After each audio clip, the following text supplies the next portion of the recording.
Our title for today is Indwelling of the Holy Spirit, Living as God's Temple. 1 Corinthians chapter 6, verse 18 to 20. Verse 18, flee from sexual immorality.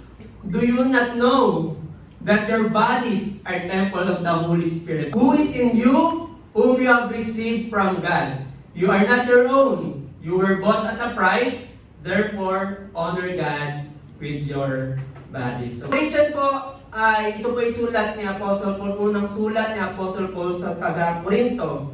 Ito po ay dinidescribe ni Apostle Paul yung lugar ng Corinthians, which is sinasabi niya doon ay ang Corinthians ay wild and chaotic, yung culture na meron po ang mga Corinthians. Sa lugar po ng Corinto ay it is the city of pleasure, known for rampant sexual immorality. So sex in Corinth wasn't just tolerated, it was viewed as a normal, everyday, biological need. Kung meron po silang paniniwala doon that the spirit is good, but the physical body is evil and temporary.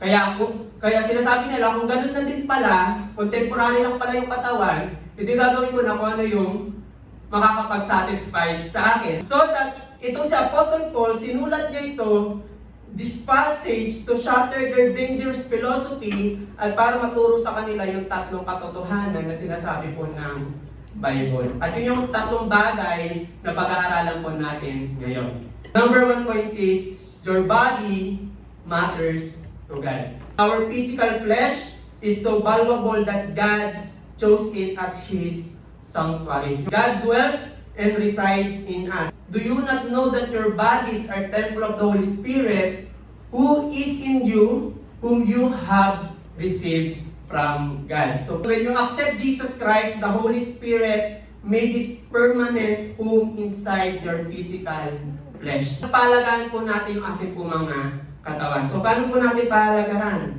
Avoid abuse. Reject substances that damage your physical health. So you cannot separate your spiritual life from your physical action. What you do with your body affects your soul. Makikita na nananahan yung Holy Spirit sa atin, depende sa action na ginagawa natin sa ating po mga buhay. Number 2, you do not belong to yourself. You are not your own, you were bought at a price. So we are rented property. And God paid us not in a silver or gold, but the literal blood of Jesus Christ on the cross. And pag sinabi po na you are in God's own, ibig sabihin, tinatransfer mo yung ownership from your life to Jesus Christ. Hindi na ikaw yung may-ari ng buhay mo. Kumbaga, you are the manager, but Jesus is the master. Galatians chapter 2, verse 20. I'm crucified with Christ, I no longer live, but Christ lives in me. Recognizing your body as a God's temple, paid by the blood of Jesus, changes how you treat your flesh, your mind, and your future. Number 3, physical purity is an act of worship. Therefore, honor God with your bodies. We often think worship is only singing songs on Sunday or reading the Bible. But Apostle Paul emphasized that worship is also physical. What you do with your eyes, with your hands, with your feet, and your sexuality is your baseline act of worship. In short, lahat ng ginagawa natin as long as it glorifies God, it is a kind of worship. Yung ating physical body, it is a living statues of our living King God.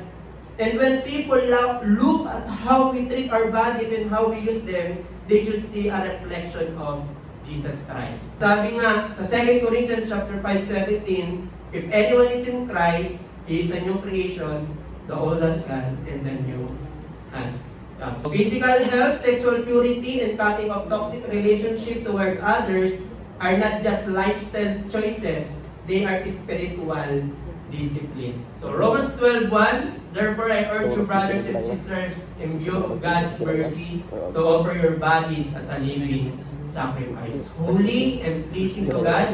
This is your true and proper worship. So 1 Corinthians 10:31, so whatever you eat or drink, whatever you do, do it for the glory of God. Romans 6:13, do not offer any part of yourself to sin as an instrument of wickedness, but rather offer yourself to God and offer every part of your body to Him as an instrument of righteousness. So, ito po yung tatlong bagay na patuloy po na tinuturo po ni Apostle Paul as tayo po, as we living as a God's temple. Number 1, your body matters to God. Number 2, you do not belong to yourself.